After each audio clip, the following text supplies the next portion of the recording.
तो यार आज हम बात करेंगे मार्वल के दो ऐसे मल्टीवर्स डिस्ट्रक्शन पावर फोर्स की जिन्हें मार्वल ने सही ढंग से आज तक मूवीज में यूज नहीं किया। और सबसे बड़ा सवाल, क्या हो अगर ये दोनों आमने सामने आ जाएं तो क्या कोई यूनिवर्स सरवाइव कर पाएगा? तो यार मैं बात कर रहा हूँ Scarlet Witch and Phoenix Jean Grey की। और जैसा कि हम सभी अच्छे से जानते हैं कि ये दोनों की ताकत इतनी ज्यादा है कि एक अकेली गलती मल्टीवर्स की ग्रेविटी तोड़ सकती है। लेकिन क्या आप जानते हैं कि इन दोनों के बीच का फर्क सिर्फ पावर का नहीं, उनके कंट्रोल और इंटेंशन का भी है। तो यार आज इस वीडियो में मैं आपको डिटेल में समझाऊंगा इन दोनों का ओरिजिन, उनकी पावर ग्रोथ, उनका मेंटल स्टेट और सबसे बड़ा सवाल, अगर इनके बीच लड़ाई होती है तो कौन जीतेगा। तो वीडियो बहुत इंटरेस्टिंग होने वाली है दोस्तों, तो जल्दी से वीडियो को लाइक मार दो और चैनल को अब तक सब्सक्राइब नहीं करे हो तो जल्दी से कर दो अगर आप भी सुपर हीरो फैन हो तो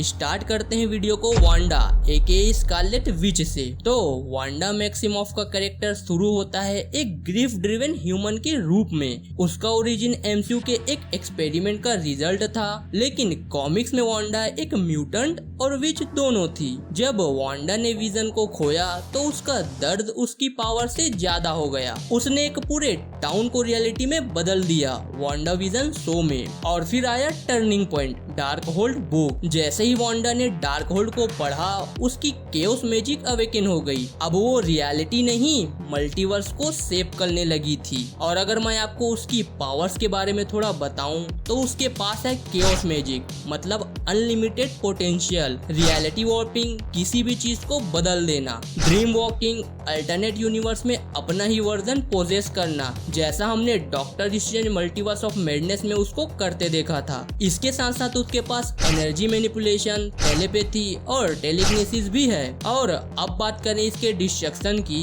कि इसने क्या क्या तबाही मचाई है अब तक, तो इसने doctor strange multiverse of madness में इल्यूमिनाटी जैसे मल्टीवर्स की सबसे बड़ी टीम को सेकंड्स में एलिमिनेट कर दिया था। इसके साथ साथ इसने इनकर्जन को ट्रिगर किया जिससे यूनिवर्स कोलैप्स हो गई थी। और यहाँ तक कि कॉमिक्स में इसने नो म्यूटेंट्स बोल के 98% म्यूटेंट्स को इरेज कर दिया था। अब इससे आप अंदाजा लगा सकते हो कि स्कारलेट विच कितना ज्यादा पावरफुल है, जिसे मार्वल ने अब तक पूरी तरीके से यूज नहीं किया।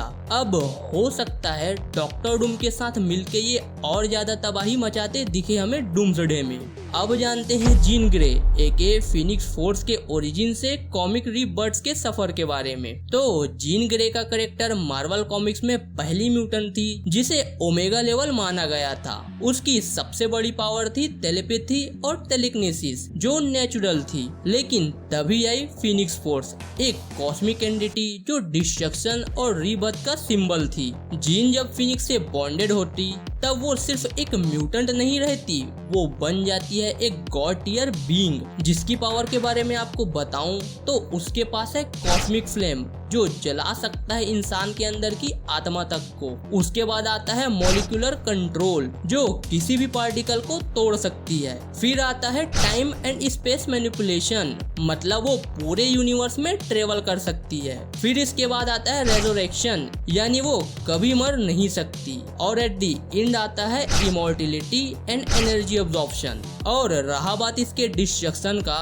तो इसने डार्क फिनिक्स सागा कॉमिक्स में एंटायर स्टार सिस्टम को डिस्ट्रॉय कर दिया था। और यहाँ तक कि इसने एक कॉमिक्स के एक्सकेलिबर इश्यू 61 में गैलेक्टस तक को चैलेंज कर दिया था। और एक कॉमिक्स में तो इसने यूनिवर्स को भी रीसेट किया है। और एक अल्टरनेट टाइमलाइन में वो खुद white Phoenix of the crown बनी, वो भी सुप्रीम फॉर्म में। तो जीन ग्रे भी वांडा से कम नहीं है, दोनों की पावर्स डिस्ट्रक्टिव है। लेकिन एक बड़ी बात ये है कि वांडा के डिसीजंस इमोशनल होते हैं, जबकि जीन ग्रे के डिस्ट्रक्टिव मोमेंट्स मोस्टली फिनिक्स के करप्शन से होते हैं। अगर बैटल अनप्रेडिक्टेबल और इमोशनल हो तो वांडा आराम से जीत सकती है, लेकिन अगर फिनिक्स जीन फुल कंट्रोल में हो तो उसके पास वांडा से ज्यादा रॉ पावर और ड्यूरेबिलिटी होती है। तो दोस्तों अब सवाल ये नहीं है कि कौन ज्यादा पावरफुल है, सवाल ये है कि कौन ज्यादा कंट्रोल में है। वांडा हर चीज तोड़ सकती है मगर अपने आप को नहीं। वहीं जीन ग्रे पूरी दुनिया जला सकती सकती है, मगर अगर फिनिक्स ने कंट्रोल छोड़ा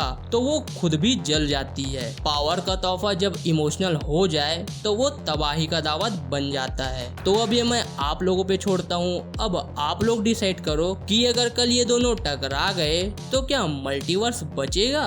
मुझे कमेंट करके जरूर से बताना, और ये लिखना कमेंट में मत भूलना कि आप कौन सी टीम में हो, टीम वांडा या फिर टीम फिनिक्स। और ऐसे ही डिटेल्ड मार्वल ब्रेकडाउन वीडियो के लिए अपने चैनल सुपर हीरो बडी को अभी सब्सक्राइब करो। बाकी मैं मिलता हूँ आपसे किसी नेक्स्ट वीडियो में, तब तक के लिए बाय।